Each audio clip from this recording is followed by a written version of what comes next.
காது. அடடடடடடடா. புள்ள இல்லாத வீட்ல கிழவன் துள்ளி குதிச்சானா, அந்த மாதிரி கதையா எல்லாம் இருக்கு. ஆஹா, இது வரைக்கும் ஒரு கதையை நீ உருப்படியா சொன்னதே கிடையாது. இன்னைக்கு பழமொழியை உதுக்குறிய, என்ன விஷயம்? மேல் உதடு இல்லாதவன் புல்லாங்குழல் வாசிக்க ஆசைப்பட்டானா. காலம் போன காலத்துல பாட்டு என்ன வேண்டி கிடக்கு? இன்னொரு பழமொழியா? பிரியா பிரியா, என்னாச்சு தாத்தா?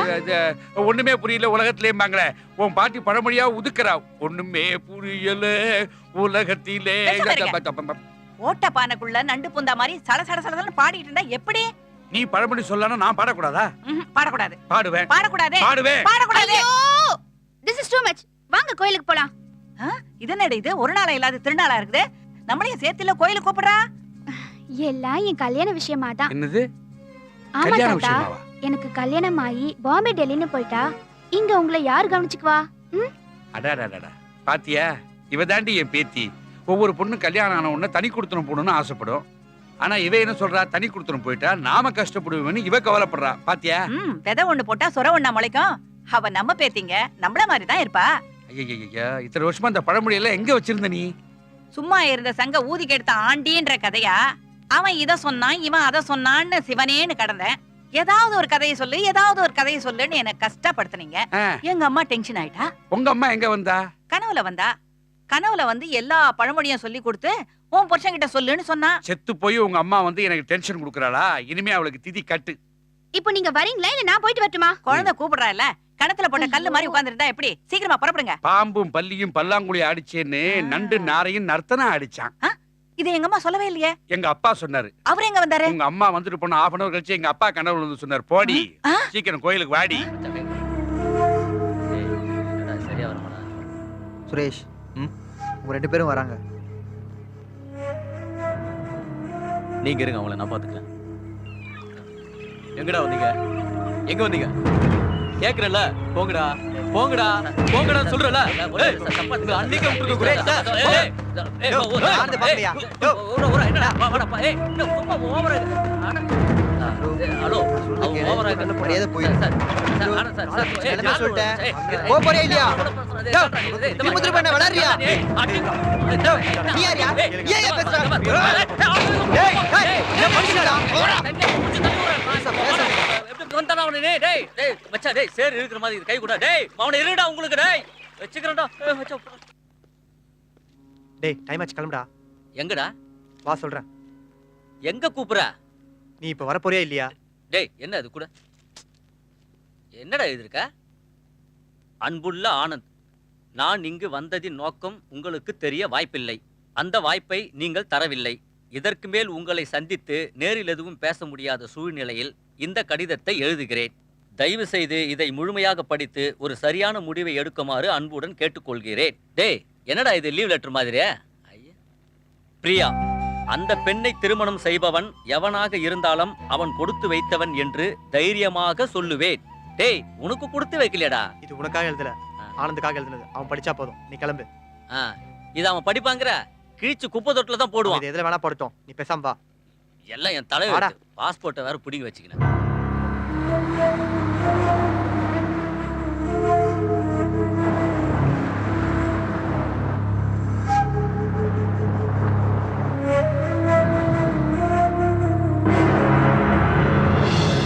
இத பத்தி யாருன்னு கேட்டல? பிரியா ரொம்ப சாதாரணமா நினைச்சிட்டல?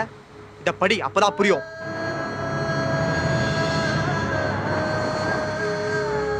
உங்க அக்காவை பத்தி நீ தெரிஞ்சுக்கிட்டதை விட இவன் புரிஞ்சுக்கிட்டது அதிகம். இந்த லெட்டரை மட்டும் நீ படிக்கலன்னு வச்சுக்க, அதுக்கப்புறம் உங்க அக்காவோட ஆத்மா உன்னை மன்னிக்காது. வாடா மச்சான் போலாம்.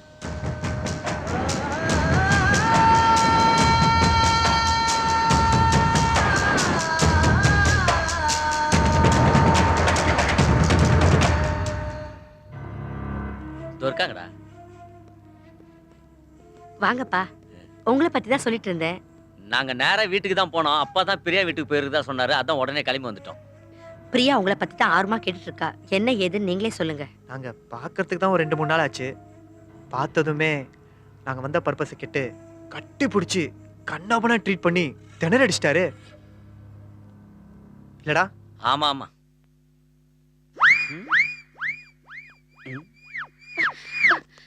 எனக்கு தெரியும் அவர் எதையும் மறைக்கிறாரு. சொல்லுங்க அண்ணா ப்ளீஸ்.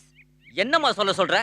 நீ மட்டும் என் கூட பிறந்த தங்கச்சியா இருந்திருந்தா சத்தியமா சொல்றேன் அந்த ஆனந்துக்கு கட்டி கொடுக்கவே மாட்டேன். அதை விட ஊட்டியில சொட்டர் விக்கிற வேற அவனுக்காவது கட்டி வைப்பேன். மனுஷனா அவன் சரியான சைக்கோமா அவன். என்ன சொல்றீங்க நீங்க?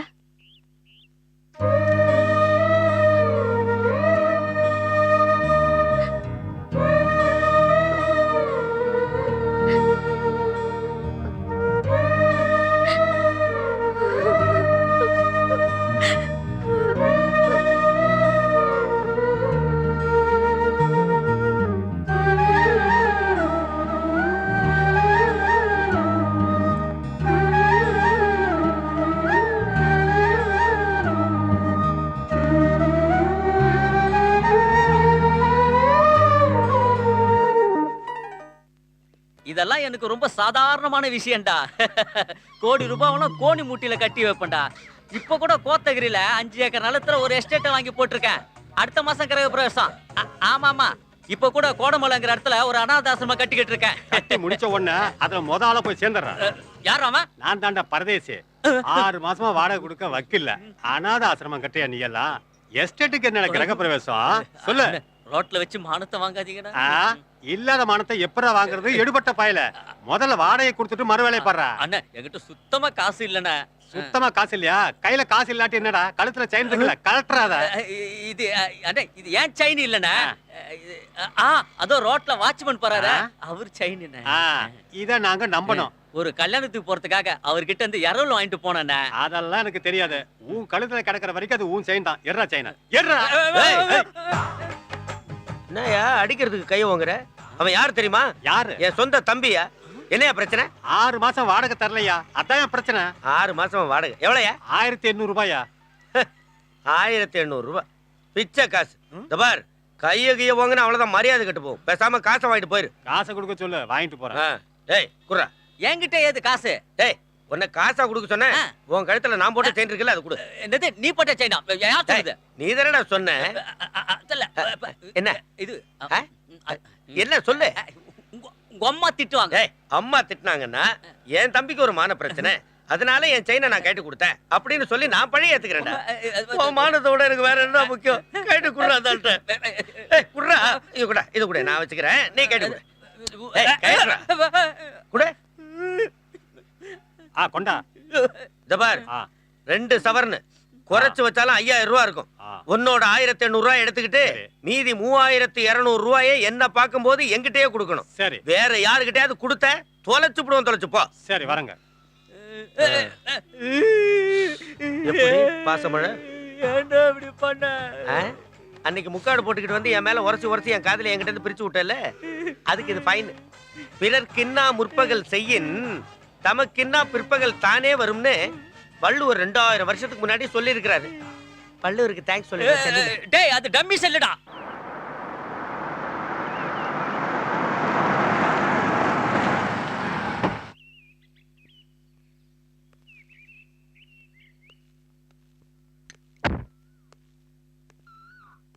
அம்மா இது சந்திர வீடு தானே? ஆமாமா. நான் ஆனந்த். சந்தியாவோட தம்பியா? ஆமாமா. நான் சந்துருவோட அம்மா. சந்துரு உள்ளதான் இருக்கான், வாங்க.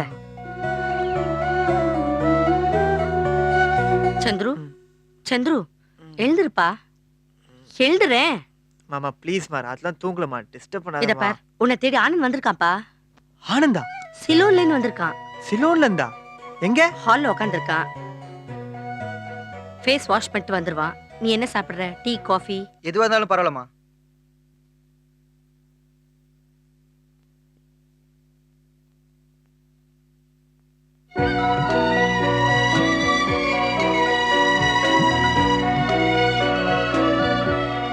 சந்துரு, ஹே வாட் a surprise man. நீ என்ன எதிர்பார்க்கலல்ல?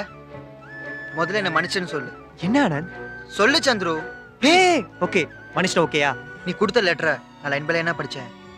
எனக்கு உண்மையிலே ஷாக்கா இருந்தது. அடுத்த நிமிஷமே எங்கேயோ வச்சிருந்த அக்கா டைரியா நான் தேடி கண்டுபிடிச்சேன். பிரியா பத்தி நீ எதுன்னு அத்தனை விஷயத்தையும் எங்க அக்கா அவ டைரியில எழுதி வச்சிருக்கா. ஃப்ளைட்ல போறப்போ கடைசி பேஜ்ல இன்னைக்கு என் தம்பி கிட்ட எல்லா விஷயத்தையும் சொல்லி த்ரில் கொடுக்க போறேன்னு எழுதிருக்கா. உன்னை போய் நான் யாருன்னு கேட்டேனே. உன் இடத்துல நான் இருந்திருந்தா கூட இந்த அளவுக்கு பண்ணிக்க மாட்டேன். I feel proud of you.